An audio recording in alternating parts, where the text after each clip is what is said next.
Chegando então aí com vocês, meus queridos amigos, amigos pais. Final de semana agora nós temos o nosso dia, em que provavelmente vamos ser lembrados, de uma forma muito carinhosa. E nós aqui como escola, Martinho Lutero e a comunidade São Mateus, que é a mantenedora da escola, nós queremos chegar aí para vocês também com um convite para reflexão nessa data especial e buscar algumas referências aí para nossa reflexão. Existem muitas histórias, que são altamente inspiradoras quando nós falamos de família, falamos de relacionamentos, de pais, de filhos e tal. E eu gostaria de convidar vocês então a nós fazermos uma pequena caminhada bíblica aí olhando para alguns pais e para alguns filhos que fazem parte desse cenário bíblico. E quem sabe nós buscarmos aí nesses relacionamentos e nessas histórias algo que possa inspirar a nossa própria história. Então sejam bem-vindos aí para esse momento de reflexão. Bueno, por onde começar? Melhor começar pelo princípio, né? E o princípio bíblico é Gênesis. E é lá naquele jardim que eu convido vocês então a sentar comigo e conversar um pouco. No primeiro jardim, aonde estiveram sentados o pai e os filhos, né? A primeira família, aonde ao fim da tarde havia uma conversa, onde havia um encontro, aonde se traçaram, se delinearam os primeiros diálogos, as primeiras conversas que nós conhecemos. E é interessante que a primeira conversa da história da humanidade foi uma conversa entre um pai e um filho. Nós somos aí, digamos assim, os que inauguraram o diálogo na história da humanidade. O primeiro diálogo registrado foi um diálogo de um pai com um filho. E isso pode ser uma fonte de inspiração para a nossa reflexão hoje, quando nós estamos aqui do outro lado, querendo pensar também no nosso relacionamento com os nossos filhos e como que isso pode se desenrolar, em que podemos nos inspirar. Então, o relacionamento do primeiro pai com seus filhos. Nós vamos ver, primeiro tinha um filho só, que era o filho homem que estava lá, Adão e Deus, e depois nós tivemos aí a filha que veio também, e a conversa vai se estendendo por ali. Então, eu gostaria de convidar vocês assim a nós tentarmos olhar para essa história e tentarmos pensar lá dessa história, ou resgatar, ou ressignificar alguns elementos que são elementos básicos desse primeiro relacionamento, que talvez possa inspirar também as nossas relações. Se queremos dar um up aí no nosso relacionamento, queremos melhorar um pouco os nossos relacionamentos com nossos filhos, nós podemos nos inspirar aí de repente nessa referência. Primeira coisa que a gente vê ali nesse relacionamento é diálogo. O encontro foi marcado por diálogo. Deus conversava com Adão. Diz o texto bíblico que todo fim da tarde Deus visitava o seu filho, Adão, lá no jardim.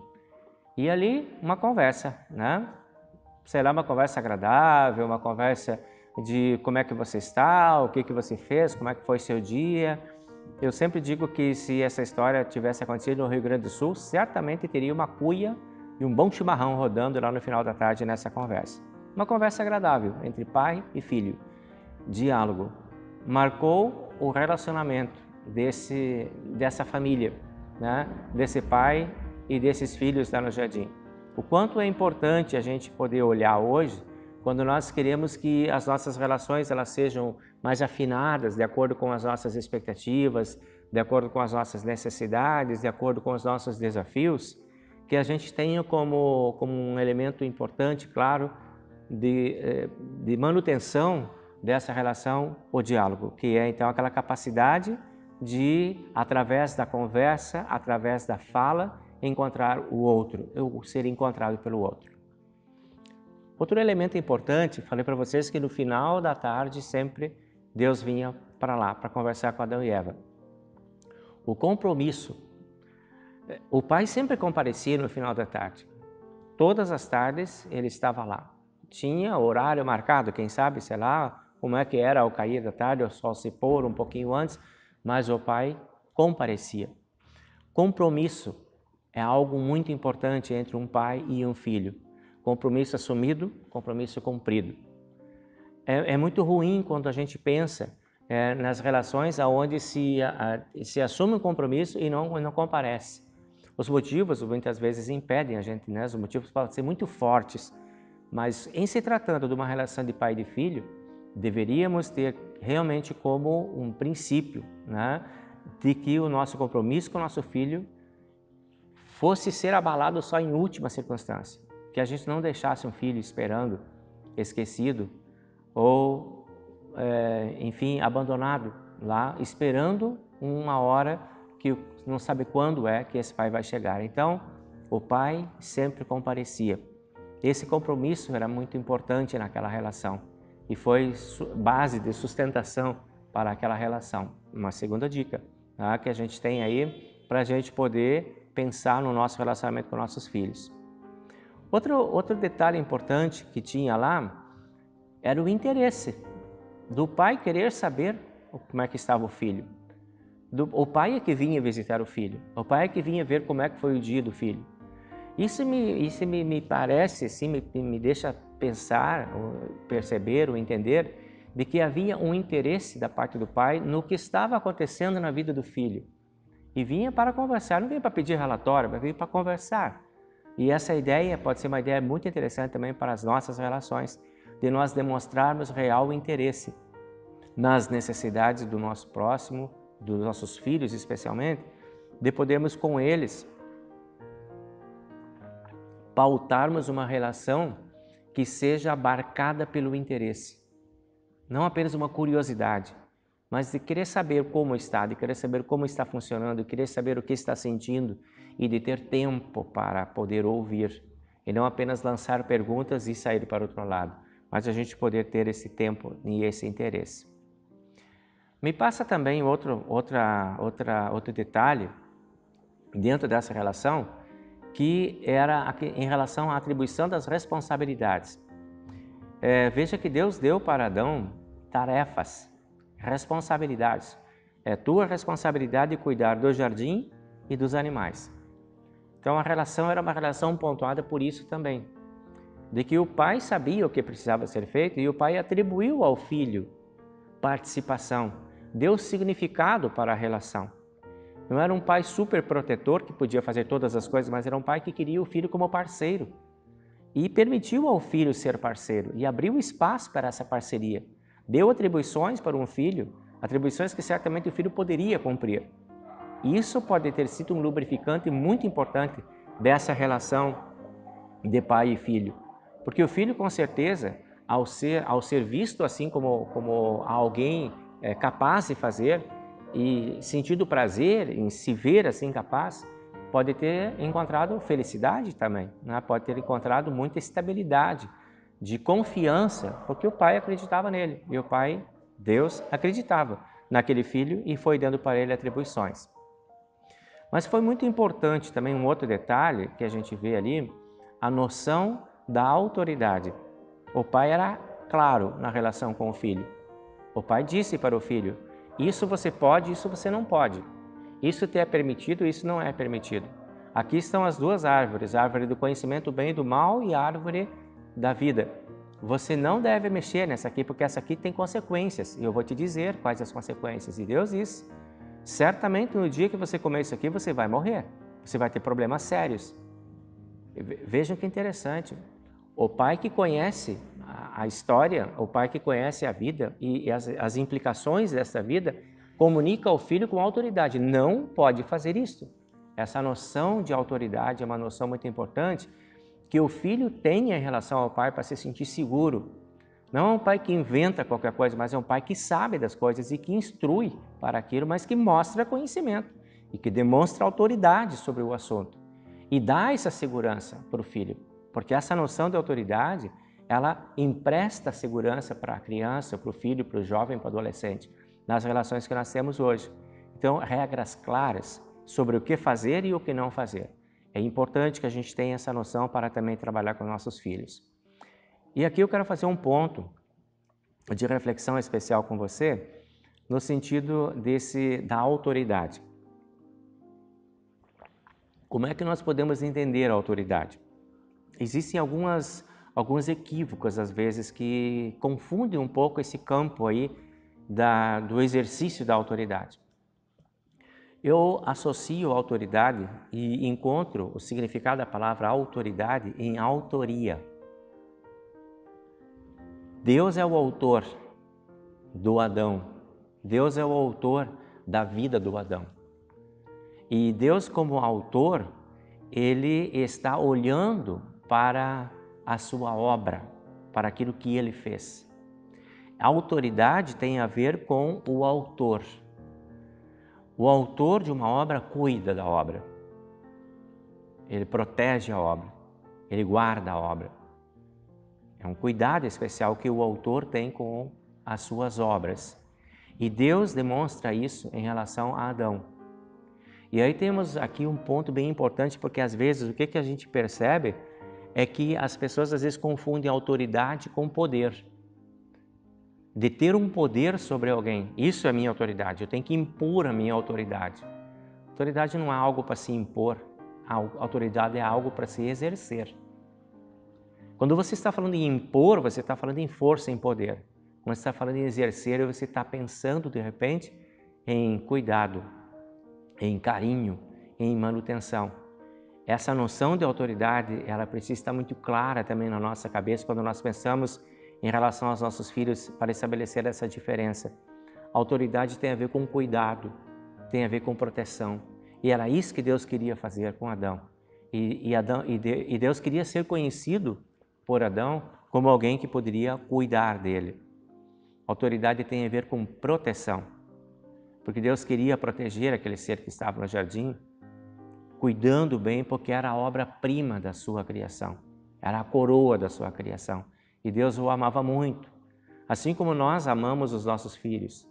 E aí podemos exercer a nossa autoridade sobre os nossos filhos, no sentido de desejar protegê-los daquilo que eles não conhecem, daquilo que eles não sabem, ou daquilo que eles não imaginam, mas nunca numa ideia de que nós temos que comandar a vida deles, mas de protegê-los. A autoridade tem a ver com paciência. Paciência para entender quais são os movimentos do outro lado. Um pai paciente é aquele pai que tem a disponibilidade de entender os movimentos do seu filho, quando ele consegue e quando ele não consegue, e por que ele consegue ou não. E quais são as limitações desse filho, sem perder a paciência. Poder acolher, poder abraçar, poder receber esse filho. Esse elemento é um elemento fundamental no exercício da autoridade. E a autoridade tem a ver com paciência. A autoridade tem a ver com tolerância. A tolerância é aquela disponibilidade que eu tenho de, mesmo vendo o que eu não gostaria de ver, porque é diferente da minha expectativa, eu ter aquela disposição de abraçar a si mesmo, de acolher a si mesmo. E muitas vezes na nossa relação de pais e filhos, passam coisas por aí que nós não gostaríamos, que nós não entendemos, que nós jamais faríamos conosco mesmo, ou jamais imaginaríamos que os nossos filhos fizessem. É preciso ter tolerância para entender os motivos que o filho tem para fazer o que está fazendo, sem deixar de amá-lo. E esse é um elemento importante na relação de Deus lá com Adão no jardim. E finalizando esse pacote, então, de características da autoridade, a gente vai associar a autoridade com o amor. Que não existe autoridade boa se não tiver banhada de amor. Porque se não tiver banhada de amor, a autoridade pode ser tirânica, ela pode ser soberana. E nada que é tirânico ou soberano edifica, constrói e melhora as relações. Então, temperar a autoridade, não perder essa noção da autoridade, mas temperar a autoridade com esses elementos e colocar como uma cobertura especial o amor, pode ser um grande diferencial. Isso está lá no Jardim do Éden, naquela relação do primeiro pai com os seus filhos. Mas existem outras histórias, e aqui eu quero falar para vocês sobre uma nova história, de um outro filho e um pai. Essa história agora está dentro do Novo Testamento, ela foi contada por Jesus. Fala de um filho que resolveu sair de casa. Estava tudo bem, estava tudo tranquilo, a família estava composta, a família estava feliz, estava tudo funcionando. E de repente um filho resolveu, na história de Jesus, uma parábola que ele contou, o filho resolveu sair de casa. E esse filho vai. E Jesus vai construindo essa história no sentido de que o filho saiu à busca de novos caminhos e encontrou novos caminhos. Encontrou novas perspectivas, descobriu coisas diferentes para fazer que em casa ele não conhecia. E ele foi conquistando o espaço dele, foi sendo feliz com aquilo que ele estava conquistando, com aquilo que ele estava descobrindo, e foi evoluindo, o caminho foi indo. E chega num determinado ponto dessa história que esse filho, que resolveu deixar o pai para trás e construir uma nova história, ele não se deu muito bem. Na história de Jesus, o filho se deu mal. Porque o filho, na verdade, ele centrou toda a sua expectativa nos seus recursos. Ele saiu de casa com recursos, ele saiu bem de casa, ele saiu com dinheiro, ele saiu bem. E ele centrou tudo nisso que ele tinha. E à medida que ele foi indo, isso foi se terminando, e terminaram os seus recursos, terminaram os seus amigos, terminaram todas as coisas que ele tinha, que dava estabilidade para ele, e ele foi, na história de Jesus, ele acabou sendo empregado numa fazenda de criação de porcos. E chegou ao ponto de ter que comer com aqueles animais. Tamanha foi a regressão, né, a inversão da história desse filho que queria uma vida ascendente. Não deu certo a vida. Esse filho resolve voltar para casa. E chama muita atenção nessa história de Jesus, porque o filho não pensa em acabar com a vida, o filho não pensa em procurar amigos, o filho não pensa em procurar parentes, o filho pensa no pai. A última pessoa que se despediu dele lá. E é nessa pessoa que ele busca a sua primeira referência para retorno. Isso pode nos dar a ideia de uma confiança muito grande, de um conhecimento muito profundo, de uma certeza muito grande, muito forte, muito firme da parte do filho, de que o pai não o iria rejeitar por causa das suas fragilidades, por causa das suas fraquezas, por causa dos seus erros, que não foram poucos. E ele não se sentiu desencorajado a voltar para o pai. Ele voltou para o pai. Que relação! Que relação importante, que relação forte. Já imaginou seu filho que provoca uma grande decepção em ti, não ter medo de ti e querer voltar para os teus braços? Um filho que faz tudo diferente do que você disse, se dá mal e pensa, mas eu tenho que voltar para aquele pai, porque é o pai que me ama. Essa certeza do amor do pai era muito grande e o filho voltou. O filho voltou e foi acolhido pelo pai. A história diz que, já de longe, quando o pai estava olhando, havia uma expectativa, o pai estava esperando o retorno do filho. Todos os dias, quem sabe, o pai ia naquela janela e olhava para ver se o filho não voltava, para ver se o filho não voltava. Havia uma expectativa de que isso acontecesse. Essa é uma característica interessante de um pai amoroso, que não ficou ressentido pelos erros do filho, mas que tinha esperança da volta. Por outro lado, tinha o filho confiante, que poderia contar com o não ressentimento do pai. Havia alguma coisa maior entre eles ali. E o filho volta. E o filho é recebido de um abraço amoroso e carinhoso pelo pai. Vejam bem que aqui nós temos uma relação que ela é estabelecida pelo amor e pelo respeito às liberdades. O pai respeitou a liberdade do filho e as liberdades do filho. Permitiu o filho fazer suas próprias experiências. E não dando certo, ele recebeu o filho de volta. Não nasceu ódio no lugar do amor, permaneceu o amor. O respeito, a liberdade e o amor de um pelo outro permitiu que eles reconstruíssem a sua história. E é importante a gente poder pensar nisso, porque muitas vezes poderão acontecer coisas na nossa vida que procurem desestabilizar essa relação de força e de comunhão, de cumplicidade que existe entre um pai e um filho. Os únicos que podem impedir esse efeito destrutivo das relações são os próprios protagonistas, o pai e o filho. Somos nós os responsáveis pelo sucesso das nossas relações. E nessa história fica muito claro que os protagonistas tinham uma predisposição para o restabelecimento das relações que ficaram abaladas por conta de erros. Não houve perseguições, houve amorosidade. E aí nós temos então um segundo modelo de relação que nós podemos também estabelecer entre nós e os nossos filhos, na construção da nossa vida familiar. E um outro modelo que a gente tem agora é o modelo do nosso Pai do céu e seu Filho Jesus Cristo. Aqui nós temos mais um modelo de paternidade e de relações pautadas em elementos de consistência, de continuidade, que garante a saúde dos relacionamentos. Deus Pai e Deus Filho estabelecem uma relação que inspira a nossa relação também de seres humanos.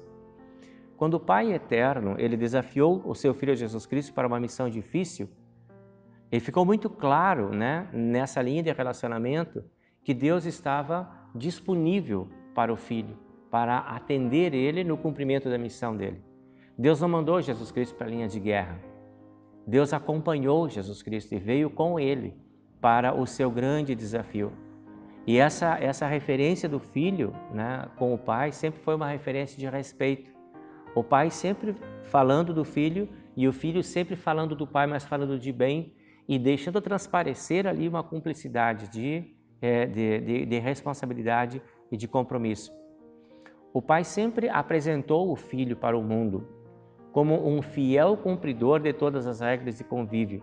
Deus, quando fala do Filho de Jesus Cristo, sempre fala bem do Filho e fala como um filho fiel.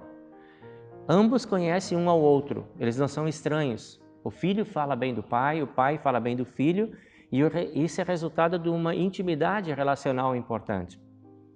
Olha que inspirador que pode ser isso, de você ter você ter elementos e subsídios para você falar do seu filho e da sua filha, e falar bem deles para as pessoas com quem você se relaciona. E eles, quando se lembram de ti, também poder falar bem de ti, porque a relação é boa, é sadia. Quem constrói isso são os protagonistas, são os que fazem a história acontecer. É você e seu filho, é eu e meus filhos. O filho tinha uma segurança muito grande, o filho Jesus tinha uma segurança muito grande em relação ao seu pai. E por isso é que ele conversava muito com o pai. É muito comum encontrar Jesus fazendo orações. E isso indica confiança e intimidade do filho. O filho queria conversar com o pai. O filho queria repartir com o pai o que ele não sabia, o que ele precisava. O filho busca no pai a fonte da sua orientação para as suas decisões. O filho consulta o pai, o filho aceita do pai e o pai oferece para o filho. Há uma cumplicidade aí nessa relação. O filho recorre ao pai como fonte de poder para tudo aquilo que ele vai fazer. E quando pedem para o filho, ensina a gente como é que faz, o filho diz, vamos começar conversando, vamos fazer uma oração. E a primeira parte da oração, a primeira palavra que Jesus põe naquela oração é Pai nosso que estás nos céus. Vamos começar chamando de Pai, é por aí que começa. Então me passa a ideia de que a relação de pai e filho, ela é o princípio de tudo aquilo que pode reger as relações da nossa humanidade. A relação entre pai e filho sadia oferece resultados sadios de relacionamento para todas as outras instâncias da nossa vida de relacionamento. Em momentos de grandes provações, Jesus Cristo buscou a Deus e confiou na providência divina, se entregando para o Pai. A gente vê também que o filho tem dificuldades, às vezes, de compreender o que o pai pede dele. E o filho não gosta, o filho diz isso, Pai, afasta de mim esse cálice. Ou então o filho diz, por que me desamparaste? O filho questiona com o pai, mas não desiste do pai. Conclui dizendo, Pai, nas tuas mãos eu entrego o meu espírito. Então aceite seu filho dizendo que ele não gosta, aceite seu filho dizendo que ele não quer, e permita que o seu filho possa manifestar aquilo que ele não gosta, aquilo que ele não suporta, aquilo que ele não quer. E não deixe de acolhê-lo quando ele voltar para você, de recebê-lo quando ele voltar para você. Essa relação é uma relação altamente inspiradora entre Jesus e o seu Filho, entre Deus e o seu Filho Jesus, que inspira cada um de nós.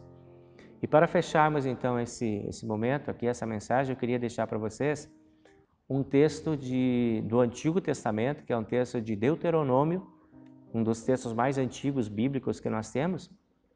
No capítulo 6, versículo 5 ao versículo 9, é um texto de autoria de Moisés, e Moisés diz assim, portanto, amem o Senhor nosso Deus com todo o coração e com toda a alma e com todas as forças. Guardem sempre no coração as leis que eu lhes estou dando hoje, e não deixem de ensiná-los aos seus filhos.